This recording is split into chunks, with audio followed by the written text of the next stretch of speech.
Do'stlar, diqqat bilan mana o'zlaricha aqlli hindlarning videosini oxirigacha ko'ramiz. Что, 4? 105 есть. Не, так не получится. Че, автобус, что ли? Сейчас домой, брат. Что? Это домой. Нет, да. Нет, конечно, тут же 3 места. Как можно? А там продался. А если гаишника остановит? 30 тысяч, давай 30 тысяч. Поехали. Ладно, ты надо поймать, Не получится.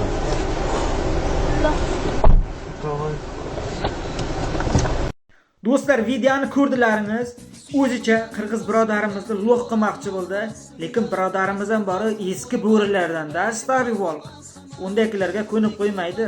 Aytayaptiki, 30 ming bersang haydayman deyapti. O'zlari 4 kishi, yana dedi 6 kishi olyapti dedi, 10 kishi minmoqchi bo'lyapti mashina. Hindlar, sizlar o'zlaringni hindcha probela qilaman deb o'ylamanglar. Bu Rossiya. Shu gap, mana shu videoni qolgan taksilarga ham yetkazib qo'yinglar. Agar pirogriz minmoqchi bo'lsa, 30 ming, 40 ming pulini olib keyin mindiringlar. Ular o'zlaricha hindcha probelani sozdovat qilmoqchi bo'lyapti. Bu yerga o'tmaydi u probelalaring bor-ku. Nima demoqchiman? O'zbek, tojik, qirg'izlar go. Do'stligimiz ayrilmasin.